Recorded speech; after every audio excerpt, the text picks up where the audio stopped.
Voilà, présentation d'ASMA, qui est le dispositif expert régional en prévention du suicide adolescent sur PACA, dans le cadre des rendez-vous de la coordination et de la FACS.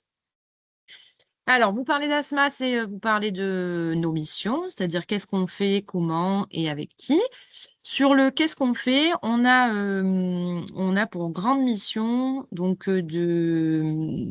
d'assurer la veille du risque suicidaire et de la réitération. Donc je vous laisse lire auprès des enfants et adolescents. Bon, ça veut dire quoi? Ça veut dire que chaque fois qu'un adolescent a fait une, tentative de suicide, adolescent, c'est donc moins de 18 ans en ce qui nous concerne, il devrait être inscrit, selon les recommandations professionnelles de la Haute Autorité de Santé, dans un dispositif de veille de risque, de veille, alors à la fois du risque suicidaire, et donc cette veille, elle est téléphonique.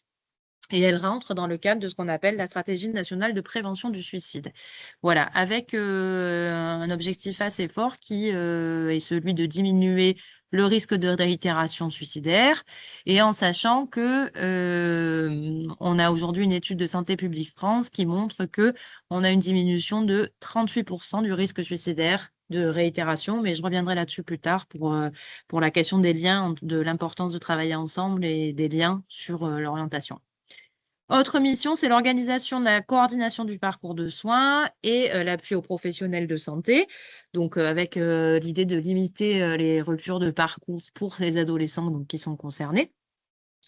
Puisqu'on sait que le suivi thérapeutique, enfin la veille, fonctionne en complément, d'un suivi thérapeutique, en tout cas sur un temps donné. D'améliorer le repérage des enfants et des adolescents qui ont fait une tentative de suicide ou qui sont à risque suicidaire, puisque, un des grands axes donc de la stratégie nationale de prévention du suicide, c'est l'amélioration du repérage précoce des personnes, en état de vulnérabilité et à risque, avec une orientation précoce dans un parcours de soins pour, éviter le passage à l'acte. Ensuite, on a pour mission de conduire des actions d'information et de sensibilisation et ça, c'est en vue de participer, au développement des connaissances et à l'amélioration des pratiques professionnelles, dans le cadre justement de la prévention du suicide.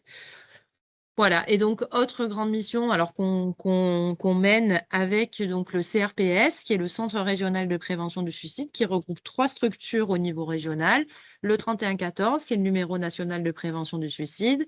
Vigilance, qui est le dispositif de veille téléphonique auprès des adultes qui ont fait une tentative de suicide. Et ASMA, donc on a constitué et créé, le CRPS, qui a donc pour mission de développer la stratégie nationale de prévention du suicide au niveau régional. Alors, sur, comment on fonctionne? Alors je vais passer un peu rapidement parce que comment est-ce qu'on fonctionne, pour, réaliser ces missions et avec quels outils? Hem, alors, on a d'abord, un outil qui est, extrêmement prioritaire, pour nous. C'est, notre logiciel métier qui, nous permet à la fois de, mener à bien notre mission de veille téléphonique et qui permet de donc, c'est là qu'on a, nos dossiers patients, le suivi, l'information de qui on doit appeler, quand, comment, à quel moment de la veille on est et cetera et toute notre traçabilité d'informations. Notre plateforme téléphonique d'appel qui est aussi, reliée à ce logiciel, métier, qui nous permet donc de recevoir et de passer des appels téléphoniques sur un numéro unique et également un répertoire, qu'on constitue à la fois de l'ensemble des professionnels avec lesquels, on est amené à être en lien, que ce soit dans le cadre de l'appui à la coordination ou dans le cadre des parcours de soins des adolescents qu'on a, dans nos files actives, communes. Et un répertoire qui, nous permet aussi d'identifier les proches, des adolescents, à qui on peut avoir à faire appel à un instant T, en cas de besoin. Voilà, c'est un logiciel, qui a été, créé, pensé, par l'équipe de veille depuis, plus d'une dizaine d'années maintenant et qui évolue, en fonction de l'évolution de notre métier. Voilà, donc qui a été, pensé, créé et qui évolue pour la pratique de la veille téléphonique. C'est vraiment, un logiciel qui est spécifique. Les outils qu'on utilise également, c'est le SMS, alors qui aujourd'hui pareil, se passe, à travers, la plateforme d'appel. Donc, c'est ici aussi répertorié et tracé.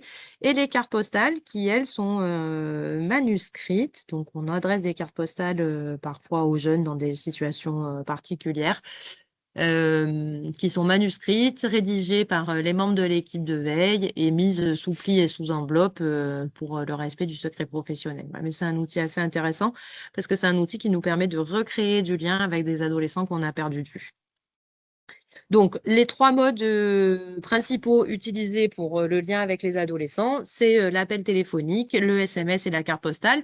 Le SMS étant l'outil, je dirais, de communication privilégié des ados, mais qui sont informés qu'à partir du moment où on a besoin d'une évaluation plus approfondie du risque suicidaire, il faudra qu'on se passe un coup de fil. Voilà. Le site internet, voilà, qui est en ligne. Les outils qu'on utilise beaucoup, c'est notre rapport d'activité comme outil de communication un peu solide, comme outil d'épidémiologie, et dans lequel, depuis plusieurs années maintenant, on a pris le pli d'intégrer des vignettes cliniques qui semblent permettre une meilleure compréhension de ce qu'on fait aux professionnels qui le lisent. Voilà, de se dire, ah bah oui, tiens, il parle de ça, ah bah dans la pratique, ça ramène à ça. Ensuite, on a 2 vidéos qu'on utilise beaucoup dans notre pratique quotidienne. Vous avez les liens si vous voulez les suivre. Il y a une vidéo qui est une vidéo de présentation du dispositif d'ASMA. Qu'est-ce que c'est que la veille et quel outil, bien ou quoi, de prévention on utilise particulièrement. Et une vidéo qui est un motion design, un petit dessin animé qui a été créé et qui a été créé par l'équipe et des professionnels dédiés et qu'on envoie systématiquement aux adolescents une fois qu'ils entrent dans le dispositif de veille pour expliquer ce qu'est ASMA, ce qu'on fait et dans quelle mesure ils vont pouvoir faire appel au dispositif. Donc, ces 2 vidéos, elles sont utilisées à des usages différents. La première, c'est vraiment une vidéo plutôt dédiée à des professionnels et de communication. Et l'autre vidéo, elle est dédiée aux ados, voilà, au moment où ils sont en crise et où on les adresse, quand ils sont passés aux urgences ou qui nous sont adressés au moment de la crise suicidaire ou du passage à l'acte. Ils reçoivent cette petite vidéo qui leur permet d'avoir une présentation du dispositif qui respectent leur temporalité, c'est-à-dire le moment où ils vont vouloir consulter, en sachant qu'ils le consultent en général avant qu'on passe le premier appel. On a une newsletter thématique aussi qui s'appelle La santé mentale des jeunes, parlons-en, qui a été mise à jour, qui a pris une autre dimension depuis quelques mois. Elle est mensuelle, vous avez le QR code là si vous voulez y jeter un œil. Elle est mensuelle et elle est thématique, donc on aborde systématiquement dans chacune de ces newsletters un déterminant de la santé mentale des jeunes. Donc là, la dernière, elle est sur le harcèlement. La précédente, pardon, pas la prévention, c'est un lapsus. Elle était sur les questions de genre et elle apporte particulièrement elle est quand même dédiée aux professionnels à la base. Donc il y a des ressources en lien avec la thématique. Et puis, il y a toute une actualité de colloques de prévention, etc. Qu'est-ce qui se passe en région autour de la question de la santé mentale des jeunes? Et des coups de cœur, podcasts qui peuvent être utiles, voilà, bon, enfin, la littérature, BD, etc. Donc ça peut être plus grand public que les professionnels. Les réseaux sociaux, alors les réseaux sociaux, actuellement, on est pas mal identifié donc sur LinkedIn, mais plutôt sur un aspect professionnel.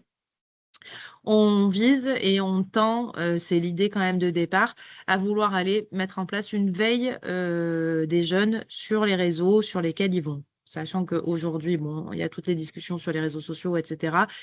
Et que certainement que reculer l'âge légal, ce sera ce qui nous permettra d'avoir la meilleure des préventions possibles. Mais en attendant, vu qu'ils y sont, ça paraît important aussi d'être à l'endroit où on peut les trouver. Donc, on a pour mission sur les réseaux sociaux jeunes, et alors là, c'est particulièrement Instagram, de développer de la ressource. Si je vais pas bien, à qui je peux m'adresser, comment est-ce que je peux m'identifier à un autre jeune, toi quand tu traverses ça, qu'est-ce que tu fais, etc. Voilà, on travaille ces questions-là de rappel et d'orientation sur les ressources. Ensuite, on a des actions donc de prévention et de sensibilisation. Alors, je vais passer rapidement sur bien ou quoi et le cycle de sensibilisation. Bien ou quoi, c'est une action qui est dédiée aux professionnels de l'éducation nationale et aux jeunes eux-mêmes. C'est un jeu de société, un jeu de plateau qu'on dit collaboratif, qu'on a développé en vue d'améliorer le repérage des jeunes entre eux, donc une question de pair en fait, et le repérage des professionnels de l'éducation nationale, des jeunes en état potentiel de mal-être ou en crise suicidaire. C'est déployé avec l'Académie d'Aix-Marseille pour l'instant, pas encore celle de Nice, en partenariat donc avec ASMA, l'ARS et l'Académie. Le cycle de sensibilisation, c'est une action qui est conduite à petite échelle, une 30-35 professionnels qui se retrouvent 2 heures mensuellement sur 5 dates, 2h30, pardon, 2h30 mensuellement sur 5 dates, sachant que chacune des dates concerne une sensibilisation sur les éléments de base, je dirais, parce que 2h30, c'est quand même court, les éléments de base et des pistes d'orientation pour pouvoir accompagner les jeunes sur systématiquement un déterminant de la santé mentale et c'est porté par ASMA, mais les actions sont conduites, chaque soirée est conduite par une autre association du territoire. Donc, il y a notamment Arca Sud que vous avez déjà rencontré. Voilà. Et après, il y a des associations plus fortes qui travaillent sur la question du harcèlement, le planning familial, le centre LGBTQIA+, pour les questions de genre et de sexualité.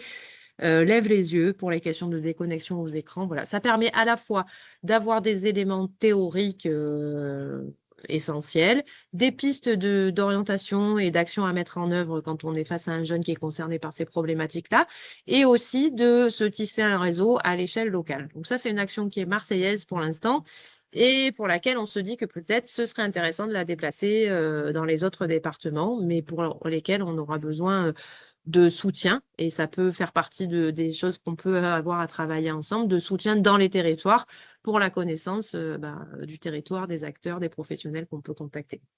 Et bien entendu, on utilise comme vous tous beaucoup le mail, le téléphone et en ce qui nous concerne, les transports en commun pour nos déplacements un peu partout dans la région. Dans la région, donc voilà où on en est aujourd'hui. Depuis janvier 2026, on a une extension qui est régionale. Il manquait que les Alpes-Maritimes dans le déploiement régional d'ASMA et les premiers adolescents des Alpes-Maritimes ont été inscrits depuis le 5 janvier. Donc aujourd'hui, on est sur l'ensemble du territoire PACA, mais nos locaux sont centralisés à Marseille et toute la veille téléphonique se fait depuis un lieu unique qui est donc le CRPS, dans lequel on a les écoutants donc d'ASMA, de vigilance et du 3114, avec une idée ici d'interopérabilité, de lien renforcé et surtout d'avoir l'ensemble de l'équipe de veille sur place, parce que c'est un travail quand même qui est compliqué en termes de risques psychosociaux que d'avoir des adolescents suicidaires au bout du fil toute la journée. Donc ça, c'est centralisé. Et après, c'est nous qui nous déplaçons pour aller à la rencontre des autres départements dans la question de l'animation territoriale. Alors, quand je dis l'équipe, c'est une équipe donc, qui est pluridisciplinaire, constituée de, il manque un E à constituer, pardon, de professionnels sanitaires et sociaux. Dans ces professionnels, on a donc l'équipe de veille, c'est les personnes qui répondent au téléphone, qui est constituée essentiellement d'infirmières, mais aussi d'une assistante sociale, d'une éducatrice spécialisée et d'une psychologue. Pour avoir une prise en charge voilà, pluridisciplinaire avec des visions différentes. C'est-à-dire que le travail de veille, tout le monde fait le même, mais on peut quand même mettre en commun nos connaissances sur les situations en fonction de nos formations. Alors, on a un secrétariat, quelqu'un qui aujourd'hui travaille sur les aspects communication, qui est embauché en freelance, mais qui a une mission au long cours avec ASMA. Et puis, on est en pleine évolution. Aujourd'hui, alors jusque-là, c'était l'équipe de veille qui assurait la partie animation territoriale. Là, on est en train de recruter quelqu'un qui sera dédié à la question de l'animation territoriale concernant tout ce qui relève de colloques, stands, actions de formation, de sensibilisation. On a aussi un coordonnateur pour l'équipe de veille, qui est quelqu'un qui est issu de l'équipe de veille et qui a pratiqué la veille pendant un petit moment et qui aujourd'hui est dédié à accompagner l'équipe au quotidien dans sa pratique et qui, lui, gère la partie animation territoriale en lien avec les parcours de soins des adolescents. Donc, c'est-à-dire les services d'urgence, les CMP, les maisons des ados. À chaque fois qu'on a une file active commune de patients, je dirais, à ce moment-là, c'est cette personne-là qui gère l'animation territoriale. Quand il s'agit plutôt de rencontrer les professionnels, faire du lien, les politiques de santé au niveau territorial, ce sera le futur animateur ou la future animatrice territoriale qui aura cette mission-là. Et puis, on a une équipe, donc un binôme de direction avec moi-même qui suis de formation cadre de santé et infirmière, et David Sauffer qui, lui, est de formation pédopsychiatre et qui travaille à mi-temps sur la direction. Ça concerne aujourd'hui, donc on fait rentrer dans le dispositif de veille téléphonique tous les adolescents de moins de 18 ans qui ont fait une tentative de suicide. Enfin, en tout cas, on devrait faire rentrer tous les adolescents, mais c'est l'objectif et c'est les recommandations professionnelles de la Haute Autorité de Santé. Nous, on inscrit aussi, contrairement à Vigilance, où il faut réellement avoir fait un premier passage à l'acte, on inscrit aussi des adolescents qui sont en crise suicidaire avec ce qu'on appelle des velléités de passage à l'acte imminent. Donc, ça veut dire un jeune qui a été arrêté dans son geste de passage à l'acte. Et puis, bien entendu, on travaille aussi pour tous les professionnels qui sont en lien avec ces adolescents dans le cadre de leur pratique. Enfin, en tout cas, avec des ados au sens large. Donc, l'éducation nationale, l'enseignement agricole, l'aide sociale à l'enfance, la PJJ, bref, les professionnels libéraux, voilà, tout professionnel qui peut être concerné. Alors, moi, je pense que, enfin, je sais pas moi qui pense, c'est qu'on a un intérêt fort à collaborer, donc dans une question d'amélioration du repérage et de l'orientation précoce des adolescents qui sont vulnérables et à risque, sachant qu'en fait, la veille téléphonique, je vous ai parlé de cette diminution de 38% du risque de réitération suicidaire. La veille téléphonique, c'est un effet populationnel, c'est-à-dire qu'on ne peut pas dire aujourd'hui pourquoi ça fonctionne sur tel individu ou pas, ou voilà, en espérant qu'un jour les avancées scientifiques et la recherche permettront de mieux comprendre au niveau de l'individualité pourquoi ça fonctionne ou pourquoi ça ne fonctionne pas. Mais ce qu'on sait, c'est qu'à partir du moment où on a ce que nous on appelle un taux de pénétrance, donc supérieur à 60% sur un territoire, des personnes qui sont concernées par un premier passage à l'acte, alors on observe cette diminution de 38%. Ce qui veut dire que plus on repère, plus on adresse les personnes concernées, et je parle aussi des adultes dans le cadre de vigilance. Voilà. Mais plus on repère, et plus, en ce qui nous concerne, plus on repère les adolescents concernés par un premier passage à l'acte, et plus on les adresse dans le dispositif de veille téléphonique rapidement après leur passage à l'acte, plus on a de possibilités de réduction de cette réitération. Ce qui veut dire que alors j'ai mis les DAC, mais ça concerne aussi les CPTS, on a un intérêt fort à réfléchir à comment est-ce qu'on travaille ensemble. Donc, on peut travailler ensemble sur une question de sensibilisation des professionnels qui travaillent dans vos structures. Mais il y a un intérêt pour Asma et enfin, pour les jeunes particulièrement, parce que, par exemple, pour les professionnels de santé libéraux, on sait que c'est des situations assez ponctuelles auxquelles, quand on travaille dans un service d'urgence, 80% de nos orientations sont faites depuis les urgences. Donc, les jeunes passent par les urgences, etc. Hop, et on a quelque chose qui se systématise au niveau de l'adressage vers le dispositif de veille. Quand un jeune, l'éducation nationale aussi, ils sont quand même pas mal sensibilisés, donc ça devient quelque chose d'assez automatique. Mais quand un jeune va, par exemple, chez son médecin traitant en disant, il y a 3 semaines, en fait, j'ai pris des comprimés de Doliprane, j'en ai parlé à personne docteur, mais ça ne va pas bien du tout. Il faudrait que ce jeune nous soit adressé. Et en fait, comme c'est la situation assez occasionnelle, forcément, il se peut que ça passe à l'as. Et aussi bien les CPTS, donc du coup, il y a quand même les professionnels libéraux qui sont là. Donc, ce serait intéressant pour nous de pouvoir rencontrer les professionnels et rappeler l'intérêt du dispositif. Et les DAC sur des situations complexes, qui leur arrive, que ça puisse nous être transféré. Enfin, il pourrait y avoir une préorientation, je dirais, selon les territoires. Voilà. Et l'autre intérêt à collaborer, c'est quand même vos connaissances fines des territoires que nous, on n'a pas, puisqu'on est centralisé à Marseille. Donc, on se déplace, etc. Mais c'est vrai que monter des actions de prévention, de sensibilisation, etc., on pourrait réfléchir à travailler ensemble. Ça se fait déjà d'ailleurs avec certaines structures. Alors, c'est un petit peu lourd comme ça visuellement, mais malgré tout, l'idée, c'était quand même de vous illustrer comment ça peut fonctionner. Je vous laisserai les lire peut-être plus en détail, ces vignettes cliniques. Il y en a d'autres dans notre rapport d'activité à venir si vous voulez le consulter une fois qu'il sera validé à l'Assemblée générale qui aura lieu fin juin. Voilà, pour que vous compreniez qu'en fait, ce qui est intéressant là, par exemple pour cette jeune, 16 ans, c'est une mineure non accompagnée, elle nous est orientée après une tentative de suicide. On met en place la veille téléphonique. Alors, elle est orientée à vigilance, mais comme vigilance se rend compte qu'elle est mineure, il nous la réoriente. Et voilà, cette jeune fille, on fait en sorte, dans le parcours d'accompagnement d'asthma, dans le dispositif de veille, donc qui dure normalement 9 mois, mais qui peut être renforcé en fonction des situations. Il y a d'abord une coordination des acteurs qui se met en place avec les équipes de l'ASE, l'équipe éducative, un premier contact, puisqu'on n'avait pas son numéro de téléphone, un premier contact qui se fait, et là aussi, on se met en lien avec l'équipe de santé mentale des mineurs pour assurer donc une veille proactive, c'est-à-dire qu'on va vers la jeune et on se rend compte qu'elle répond, elle tisse un lien avec Asma, et il y a quand même une attente pour travailler sur la question des addictions. À cet endroit-là, il y a une rupture. On n'arrive plus à joindre Leïla.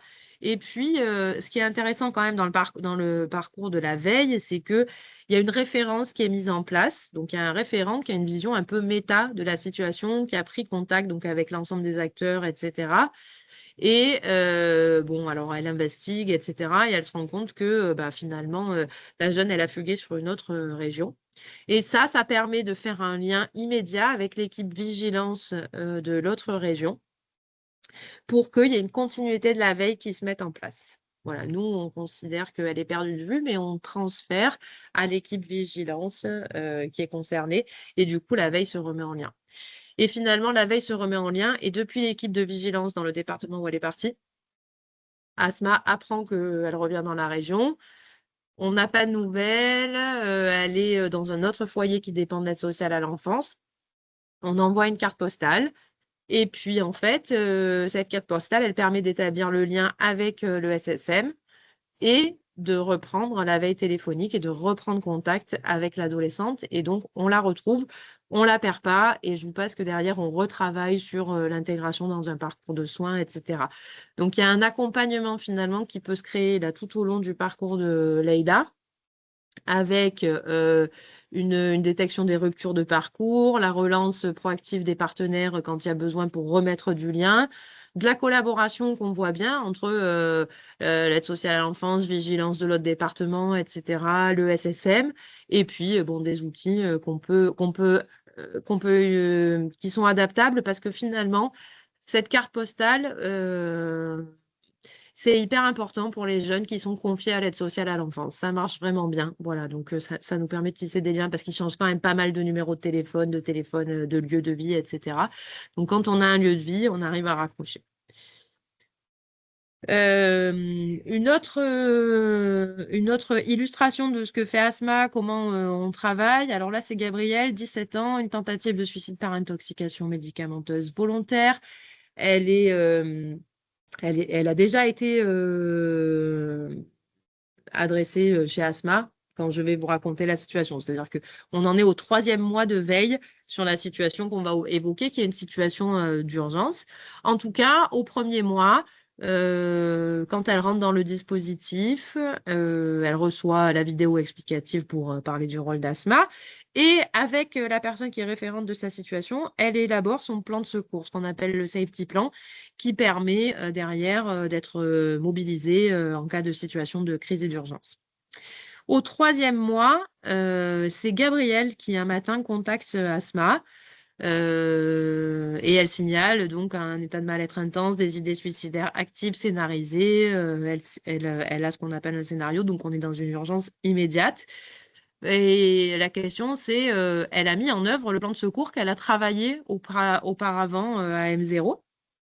Ce plan de secours, il consistait à dire, si tu as des idées, enfin, entre autres choses, mais bon, voilà, il y a plusieurs choses dans un plan de secours, mais si tu as des idées suicidaires, appelle Asma.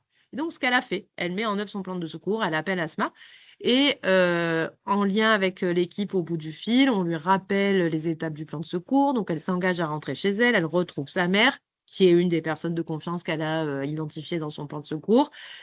Et l'idée, bon, c'est d'éviter le passage à l'acte. En parallèle, il y a quelqu'un d'autre qui contacte la mère, qui lui parle de la crise, etc. Donc, on fait le suivi de l'ado qui rentre chez elle, s'assurer qu'elle est bien à la maison. Donc là, il y a 2 personnes sur la situation. Et puis, de fil en aiguille, elle arrive en effet à la maison, elle retrouve sa mère, mais au vu de son état et de l'évaluation du risque suicidaire élevé, on contacte les secours et ça, c'est en accord avec la mère et l'ado. Et donc, le SAMU arrive pour une intervention urgente. Elle est prise en charge, admise aux urgences pour une évaluation, une prise en charge adaptée. Et là, de la même manière, je vous passe, mais quand on oriente un jeune depuis Asma, nous, on se met en lien avec le service d'urgence pour informer que le jeune va arriver, etc. Ça facilite l'arrivée du jeune aux urgences et sa prise en charge à l'arrivée. Voilà, donc ce qu'on retient, c'est quand même l'utilisation du plan de secours qui est travaillé, les questions de réactivité et de coordination avec des interventions rapides, la famille, le SAMU, le lien avec les urgences par la suite et les résistances familiales qui peuvent être gérées par l'équipe. Où est-ce qu'on en est en ce moment? Eh ben, qu'est-ce qui va se présenter dans les temps à venir? La 2e édition du cycle de prévention qui est en cours et de sensibilisation. En sachant voilà, que c'est potentiellement une initiative qu'on pourrait délocaliser sur une année prochaine, réfléchir à la déplacer dans les autres départements. Mais pour ça, c'est vrai, je le redis, on a peut-être besoin de soutien et de personnes qui ont une connaissance un peu plus locale des territoires que nous, pour mobiliser les professionnels, etc., trouver un lieu, enfin bon, voilà. Et peut-être faire intervenir des associations plus locales aussi. Voilà. Le déploiement de Bien ou Quoi sur l'Académie d'Aix-Marseille, donc on en est à la 3e année et il y a une 4e année qui se projette, une 4e année scolaire. Donc on aura déjà presque 45 établissements qui auront été formés et sensibilisés. Aujourd'hui, là, on en est à une vingtaine et ça représente presque 2000 jeunes qui ont pu bénéficier de cette action de sensibilisation. Le congrès de la FTSLU 2026, je vous ai mis le lien si vous voulez jeter un coup d'œil au site et au programme. C'est un congrès qu'on porte et qu'on organise avec le CRPS, donc le Centre régional de prévention du suicide, qui aura lieu à Marseille en septembre et qui regroupe plusieurs sociétés savantes. Donc FTSLU, c'est pour Fédération Traumatisme, donc il y a le trauma qui est abordé, le S c'est pour suicidologie, donc le suicide, le L c'est pour liaison, c'est les équipes de liaison de pédopsychiatrie et de liaison des services d'urgence psychiatriques, et le U c'est pour les urgences psychiatriques.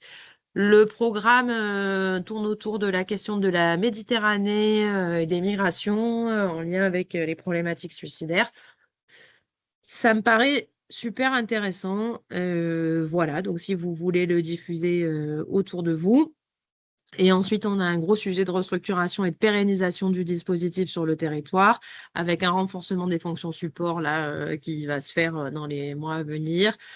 Un renforcement de l'accompagnement de l'équipe de veille avec la mise en place de spots de coordination et d'appui clinique avec le recrutement d'un psychologue expert qui va pouvoir accompagner les équipes un petit peu au plus près pour des situations complexes.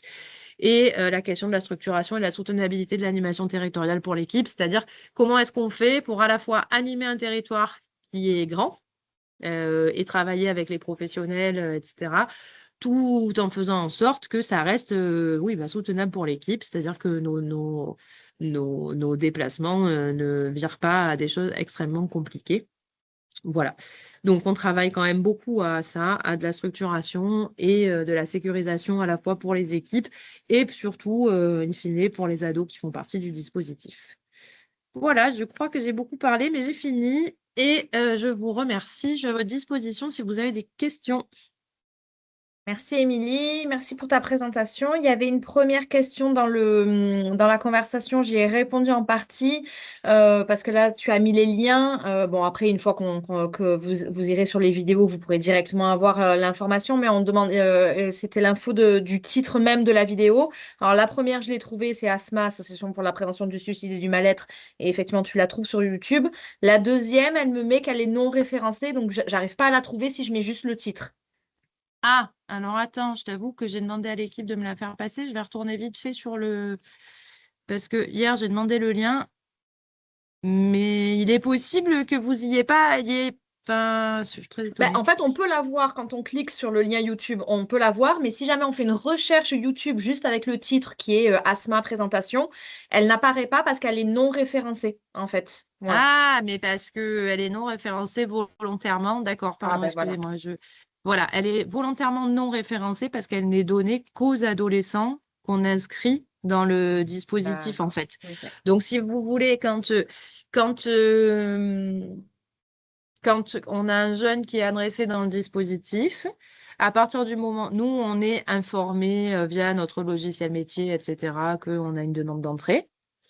Euh, et, euh, et en fait, le jeune, lui, à ce moment-là, il reçoit un formulaire de consentement. Le parent dont on a le numéro reçoit un formulaire de consentement. Le jeune reçoit un formulaire de consentement, plus le lien vers la vidéo. Ça, par SMS et par mail. Ça se fait automatiquement. Et nous, après, sur le premier contact téléphonique, quand on a le jeune au téléphone, on reparle de la question du consentement, de est-ce que tu as vu la vidéo, etc. Et s'il y a besoin, on relance le lien.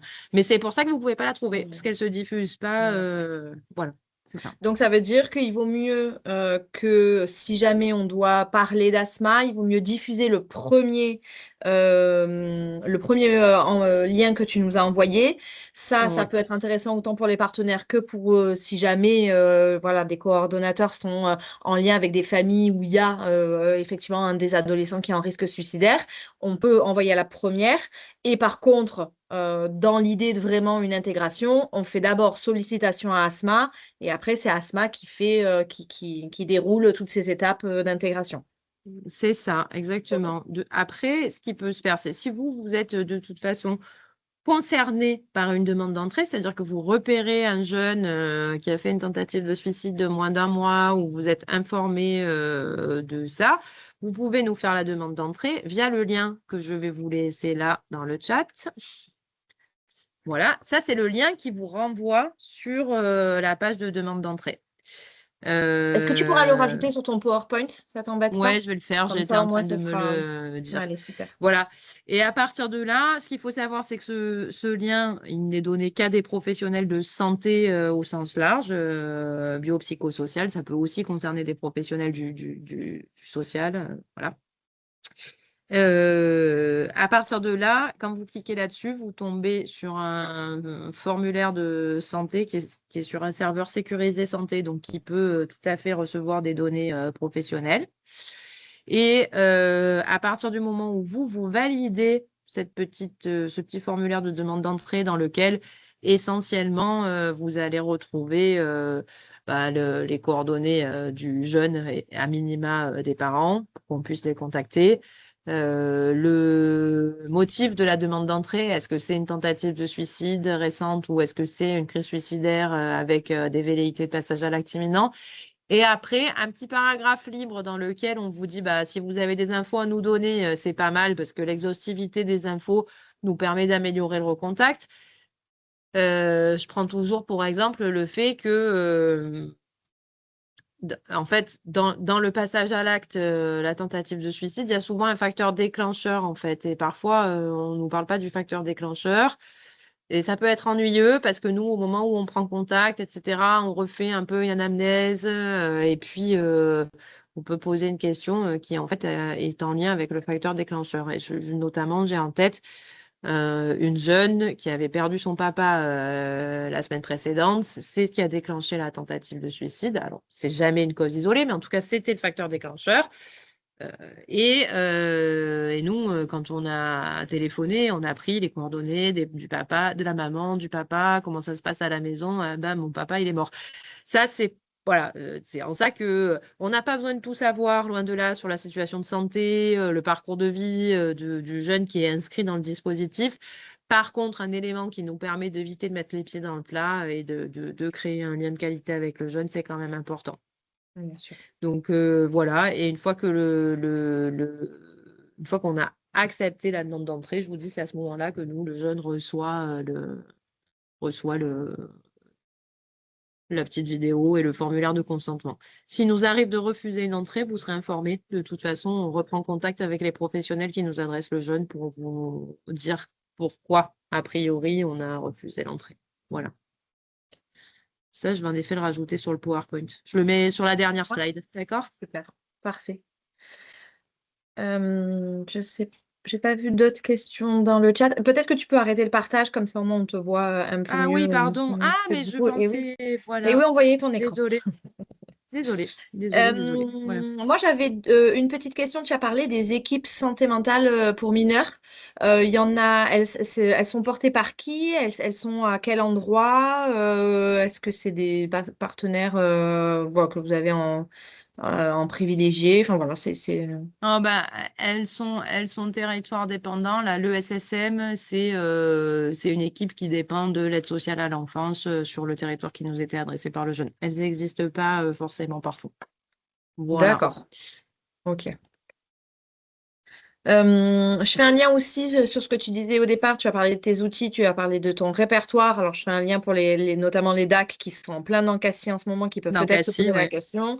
La réflexion sur l'interopérabilité des différents répertoires, notamment avec les dispositifs régionaux, c'est en cours de réflexion auprès de l'ARS et du Ça. GRADE. C'est pas pour l'année 2026, mais en tout cas, l'ARS sait que voilà, il y a une mine d'informations très intéressante de la part des dispositifs régionaux, c'est de voir un petit peu comment on peut, tout en respectant le cadre voilà, légal et toutes les recherches qui ont été mises en place par les dispositifs régionaux, voir comment on peut travailler de l'interopérabilité avec le grade. C'est en train d'être réfléchi. C'est ça, exactement. Oui. Je ne sais pas s'il y a d'autres questions parmi les présents. Je regarde un petit peu. Non, il n'y a pas d'autres questions. Je voulais aussi te poser la question, bon, tu y as a priori répondu, mais c'est vrai que voilà, tu parlais un peu d'exhaustivité de tous les ados normalement qui ont qui ont fait une tentative de suicide devraient rentrer. Mm. Est-ce que vous avez un plan, un peu de stratégie partenariale? Est-ce que les dispositifs de coordination peuvent être un appui euh, particulier sur quelque chose? Est-ce que voilà, vous avez défini un petit peu une stratégie là-dessus? Alors nous, quand on déploie sur un territoire, en priorité, on rencontre les services d'urgence, c'est-à-dire que, enfin, les services d'urgence pédiatriques, c'est les services sur lesquels majoritairement les jeunes qui sont concernés par une tentative de suicide nous sont adressés. C'est ce que je vous disais, c'est 80%, plus de 80% de nos adressages. Ça, c'est fait sur l'ensemble des territoires. Il y en a où ça fonctionne moins bien que d'autres, mais bon, ça se met en place petit à petit. Ensuite, le deuxième axe fort pour nous de rencontre partenariale, c'est les professionnels de l'éducation nationale et de l'enseignement agricole. L'enseignement agricole, c'est fait parce que c'est régional comme structuration. Donc, il y a eu récemment un colloque, etc., sur lesquels on a vu beaucoup de professionnels de l'enseignement agricole.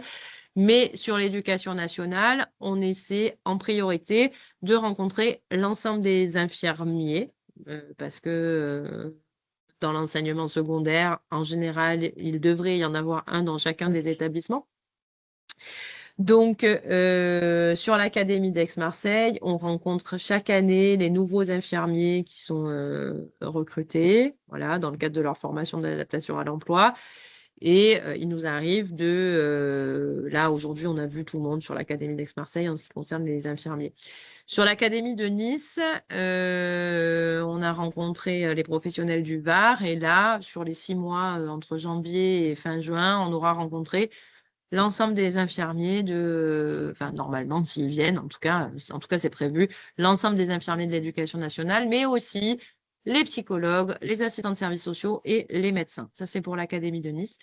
Et donc, sur l'Académie d'Aix-Marseille, pareil, on rencontre les assistants de services sociaux dans un second temps, puis les médecins, les psychos dans les CIO. Et on peut être sollicité via les réseaux ou les bassins pour réintervenir si besoin. Donc ça, c'est la deuxième étape, c'est l'éducation nationale, l'enseignement en fait. Ensuite, on vise la PJJ, l'aide sociale à l'enfance sur les commissions santé.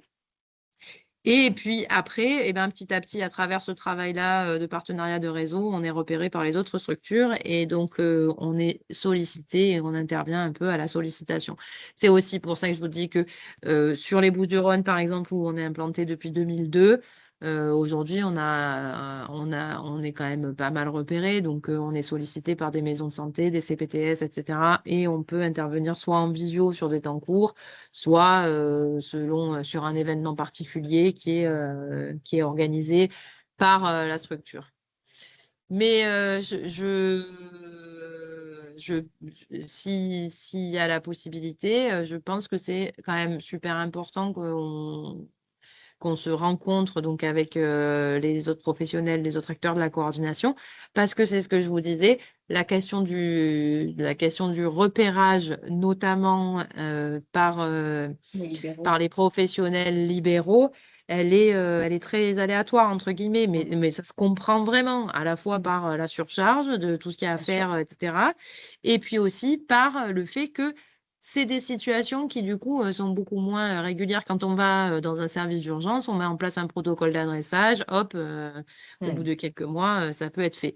Quand on est un médecin dans un village reculé des Alpes-Maritimes ou du Var et qu'on est confronté une fois par an à la situation, forcément, c'est plus difficile d'y penser. Donc, il y a ce travail-là aussi. Peut-être, vous, de votre côté, je ne sais pas comment ça peut fonctionner, mais de dire, voilà, professionnels de santé libéraux du territoire, si vous êtes confronté à un jeune qui a des idées suicidaires ou qui a fait une tentative de suicide, contactez-nous. Et c'est vous peut-être qui pouvez faire l'adressage, parce que voilà, je ne sais pas ce que vous en pensez, je parle toute seule, je n'ai pas vos retours. Donc, voilà. Oui, oui, et puis d'où, enfin, c'est vrai que tu le disais, mais le lien avec l'exercice coordonné, enfin, prend tout son sens là Mm. aussi. Donc, pourquoi pas que les DAC ou les autres dispositifs régionaux puissent, voilà, penser aussi à ce genre. On est sur les DAC, il y a une grosse question et un gros parcours santé mentale en ce Mm. moment. Donc, ça peut être aussi des moments où on fait du lien et voilà, où on pense effectivement à tout le CRPS et peut-être pas que asthma, mais aussi à tout le CRPS et donc Oui, c'est ça. voilà, à toute cette offre ressources sur voilà, le risque suicidaire, ça peut être intéressant. Camille, tu as levé la main, tu voulais poser une question. Oui, bah, justement parce que tu citais les DAC, donc je suis du DAC de Provence Santé Coordination. Et là récemment, on en a eu, enfin pour témoigner, on a fait appel à vos équipes. On a eu une situation qui nous a été adressée. Alors je sais qu'il y en a eu d'autres par le passé, mais là très récemment, on a pu faire le lien avec vos équipes. Enfin voilà, c'est pour témoigner, c'est pour apporter un témoignage. Eh ben, merci. C'est bien, au moins Oui. ça sert, l'interconnaissance commence. Parce que c'est vrai aussi, je ne l'ai pas dit, mais dans l'autre sens, nous, donc je vais vous mettre le lien pour faire une demande d'entrée et le numéro de l'équipe de veille. Le numéro de l'équipe de veille, c'est le numéro qui tombe sur la plateforme sur laquelle systématiquement vous pouvez tomber sur un professionnel qui donc est formé à l'évaluation du risque suicidaire et qui peut intervenir je dirais, presque en codécision, c'est-à-dire que parfois les infirmiers de l'éducation nationale font beaucoup appel à nous en ce sens-là. On est isolé, on a un jeune en face de nous, des décisions à prendre, c'est vendredi, il est 16 heures, qu'est-ce qu'on fait? on est un peu seul au fin fond de son bureau là, et ben c'est intéressant de pouvoir appeler l'équipe d'ASMA si ça concerne un mineur pour prendre une décision qui se prend à deux. En fait, ça c'est la partie appui à la coordination, c'est-à-dire que ça peut venir rompre l'isolement sur la prise de décision dans des situations qui sont quand même compliquées. Voilà. Donc, ça, faut pas hésiter à nous solliciter. La plateforme, elle est ouverte de 9h30 à 18h45 tous les jours. Et il y a toujours 2 personnes à minima qui sont formées au bout du fil. Voilà, et qui peuvent être sollicitées pour de l'aide à la prise de décision. Alors, c'est vrai que de manière prioritaire, c'est le boulot du 3114 que de faire ça. C'est la prévention universelle sur la question de la prévention du suicide. Mais si ça concerne un jeune, alors déjà, si vous tombez sur le 3114 PACA, ce qui se fait de manière en géolocalisation, de manière prioritaire, si vous tombez sur le 3114 PACA, et que ça concerne un jeune, ils vont venir nous solliciter puisqu'on est la porte à côté, en fait. Donc, vous pouvez très bien appeler directement ASMA et vous aurez quelqu'un. Bon, pas les week-ends, par contre. Oui, mais le 31-14, oui. Oui, le 31-14, oui. C'est pour ça que je dis que week-end et nuit, c'est le 31-14. Après, en journée, si vous voulez une réponse, en gros, un peu spécifique ado, vous pouvez appeler ASMA sans problème. De toute façon, ça Mais je finira pense que chez nous. c'est intéressant de dire le CRPS, donc le dispositif de vigilance 31-14 et ASMA sont dans les mêmes locaux. Donc, c'est aussi une vraie force de collaboration. Donc, voilà, faut pas hésiter. Elisa, tu avais une question. Oui, merci du coup. Je repensais justement à comment on pouvait communiquer. Moi, je suis au DAC 05, donc Hautes-Alpes. Et la question de pouvoir voir comment on peut partager cette info avec les libéraux. Enfin, je pense clairement, je trouvais que l'exemple du médecin généraliste tout seul dans son cabinet qui en fait passe à côté de l'orientation parce qu'il l'utilise jamais, même s'il a eu une info. Est-ce que du coup déjà dès maintenant vous avez des liens avec les CPTS pour transmettre de l'info régulièrement ou pas? Non. Alors, je vais être complètement transparente. Je vous ai parlé de territoires où ça fonctionne et de territoires où ça fonctionne moins bien. Les Hautes-Alpes, c'est pas un territoire où ça fonctionne très bien. Bon, voilà. C'est pour ça que ça m'intéresse. Non, mais du coup, c'est super aussi. Alors, ça fonctionne pas très bien pour plusieurs raisons. Euh, mais en tout cas, dans les raisons, il y a aussi le fait que nous, les liens avec l'hospitalier, voilà, ça marche pas très bien. Et je le dis, enfin, je vous le dis en toute transparence parce que c'est pareil pour vigilance. Voilà, on a très peu d'adressage des Hautes-Alpes. Quand je dis très peu, en 2025, on a eu 0 adressage des Hautes-Alpes et on a quand même du mal à croire qu'il y a 0 jeune qui soit concerné par une tentative de suicide sur le territoire des Hautes-Alpes. Ceci dit, le parcours de soins du jeune est assez complexe sur le territoire des Hautes-Alpes, donc voilà. Et puis là où c'est aussi une question de mea culpa, nous, on a été extrêmement débordés ces derniers temps et du coup, on s'est quand même centré sur les territoires où ça fonctionnait. Mais on aura prochainement un animateur ou une animatrice territoriale dont ce sera le boulot de relancer tout ça.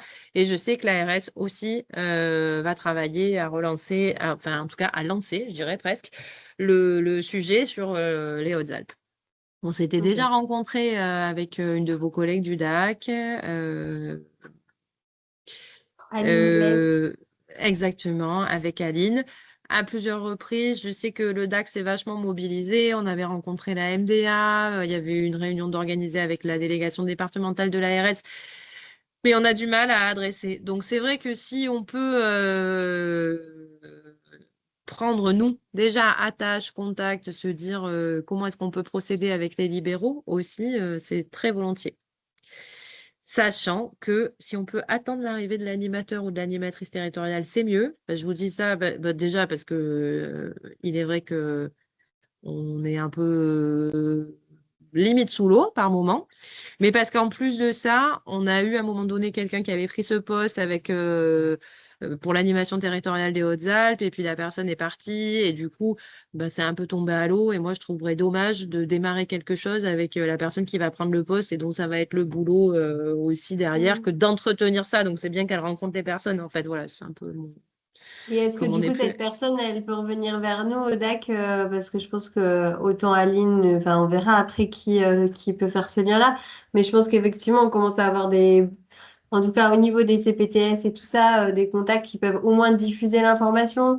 Enfin, voilà, et c'est quelque chose sur lequel je pense ça touchera pas tout le monde, mais en tout cas, il y en a qui seraient très intéressés, je pense. Et après, bon, après, avec les structures, c'est encore autre chose, mais je pense qu'au niveau hospitalier, et l'éducation nationale non plus, du coup, ça veut dire que dans les Hautes-Alpes, même l'éducation nationale ne vous a pas sollicité. Ne fait pas trop les demandes d'entrée, non. Mais bon, on va revenir en fait. Moi, je vais faire d'une Ouais, pierre je deux pense qu'ils coups. Je vais connaissent revenir pas. sensibiliser, etc. Ah, si, ils connaissent. Ah ouais. Ah Oui, oui, ouais. si, si. Non, bon, Par mais c'est contre, pas ce tellement. qui est intéressant aussi, c'est que le DAC du 05 porte le PTSM et peut-être que Oui, enfin, avoir aussi vos retours de ces constats de Ah zéro ouais, ok. sollicitation sur 2025 sur le territoire, ça peut être quelque chose qui peut être remonté et qui peut, je sais pas, Elisa, ce que tu en penses, mais qui peut aussi se Hmm. travailler dans le cadre du PTSM, en tout cas être remonté et Ouais. constaté, quoi. Ben, en tout moi, cas, moi, je ne vais pas je. parler pour Aline, mais je pense qu'effectivement, c'est un constat à la fort, je trouve extrêmement fort. Mm. Oui, bah, c'est un constat dommage, surtout plus que. Mais Ouais. encore une fois, enfin, je veux dire, on en prend notre part de Oui, oui. responsabilité, hein. Voilà, il y a pas de jugement, rien du tout dans tout ça. Après, il faut qu'on trouve des Il y a un solutions. Et je besoin, en tout sais cas. que Mm. voilà, il y a la question du SAS psychiatrique, etc. Sur les Hautes-Alpes. Comment est-ce qu'on va pouvoir travailler aussi avec ces personnes-là? Voilà. Donc, nous, normalement, la personne, elle devrait arriver d'ici. Je pense du coup après l'été là, j'espère, voilà, qu'on aura quelqu'un et oui, elle reprendra contact à la fois avec les délégations départementales et les DAC. Voilà, ça fera clairement partie du tour des mais ce que je peux aussi, proposer Elisa, c'est que parce que moi là actuellement ce que je fais, je garde dans mes mails, alors à moins que ce soit très urgent, mais sinon je garde dans mes mails les personnes qui m'ont contacté à recontacter quand cette personne arrivera, parce que je Mhm. trouve ça intéressant que ce soit elle. Donc, vous pouvez me mettre un mail, par exemple, et me dire coucou, pensez à moi Ok. quand l'animateur ou l'animatrice territoriale arrive, et comme ça, je lui transmets, ben voilà, il y a telle personne à contacter en priorité. Mais oui, il y a quelque chose à faire. Et je pense aussi qu'il y a quelque chose qui se fera et qui pourra être intéressant, et ça va peut-être avancer en parallèle. Je vous ai parlé de la personne qui travaille sur les aspects com, réseaux sociaux, etc. On est en train de réfléchir à refaire à la fois nos plaquettes et aussi, et surtout, c'est peut-être le plus important, à créer un kit de communication qui sera téléchargeable et diffusable dans les espaces un peu En tout public. public Mm. orienté santé, chez le médecin traitant, dans les maisons de santé, à l'infirmerie du collège ou du lycée, voilà. Quelque chose qui puisse dire pensez-y. Alors, pas forcément, nous, ce sera plutôt orienté à destination voilà, si je suis traversée par des pensées suicidaires, je peux m'adresser à la maison des ados de mon département, au 3114. Voilà, c'est plutôt, je renvoie sur les ressources, mais en même temps, je me dis que si les médecins, par exemple, ou les professionnels de santé libéraux au sens plus large téléchargent ce kit, déjà, c'est un truc de dire, bah, je le mets dans ma salle d'attente, donc peut-être que j'y pense, quoi. Voilà, il y a aussi tout un travail de notre part, une réflexion de cet ordre-là, quoi. Merci Elisa. Muriel, tu avais une question aussi. Oui, bonjour. Moi, je suis coordinatrice régionale de la cellule d'animation en soins palliatifs.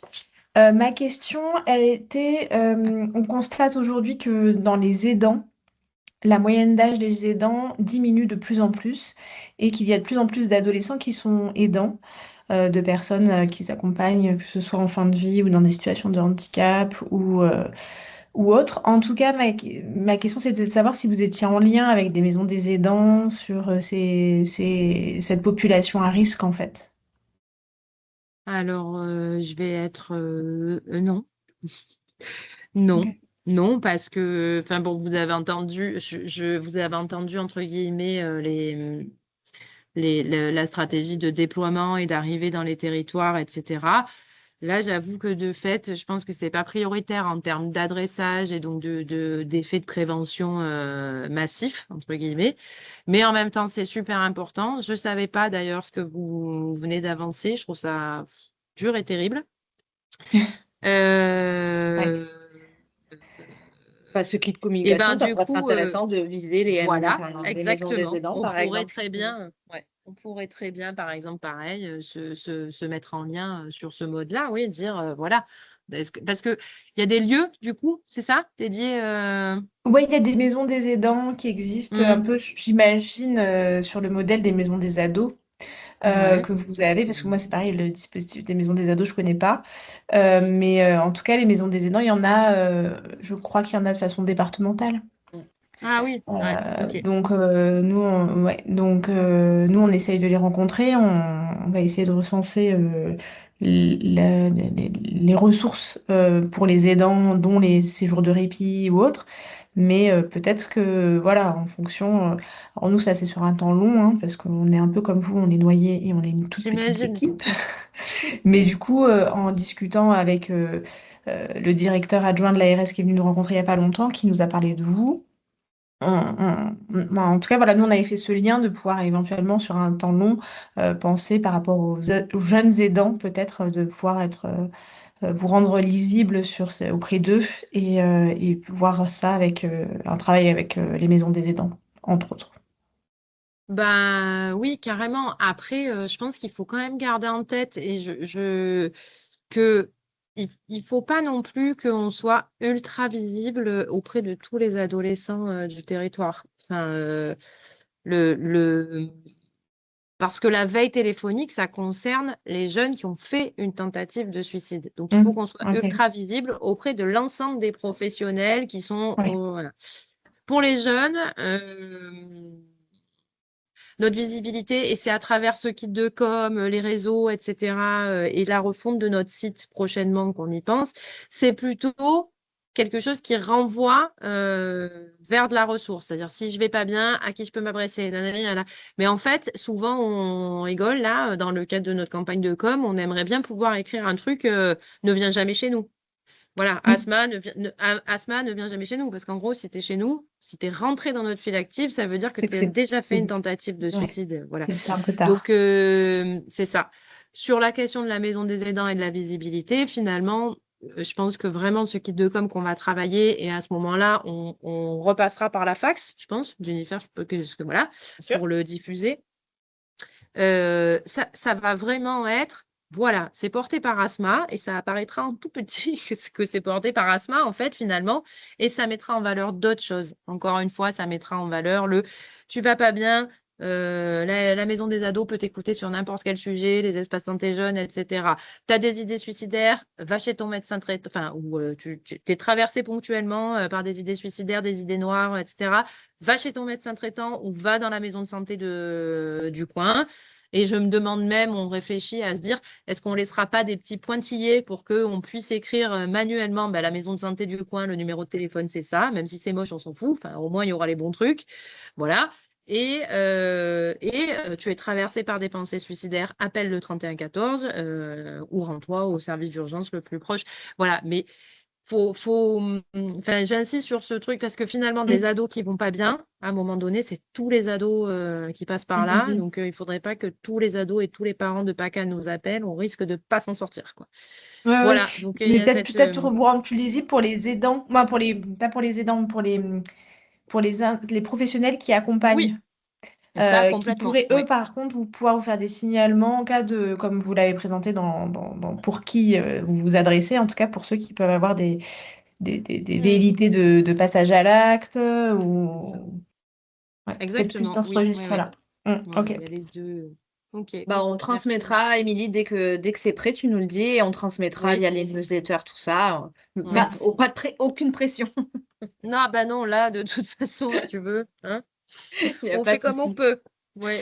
Il est Mm. 14h05. Alors, j'ai vu Carole lever une main, essayer d'écrire. Donc, juste pour être sûre, Carole, de savoir si tu n'avais pas une question à poser, Carole Joseph, si tu n'avais pas une question à poser Non, avant bah, de je voulais raccrocher. juste, voilà, oui, c'est vrai que j'ai essayé de faire plein de choses en même temps, donc du coup, je me suis un peu. Je t'ai vu, donc En fait, je voulais rebondir sur l'histoire des aidants jeunes, parce que Mm. si vous faites ce travail-là, moi, ça m'intéresse avec Arca Sud de s'y associer, parce qu'en fait, sur notre territoire, Moi, j'ai fait un peu le tour des aidants, la maison des aidants, à Troyes.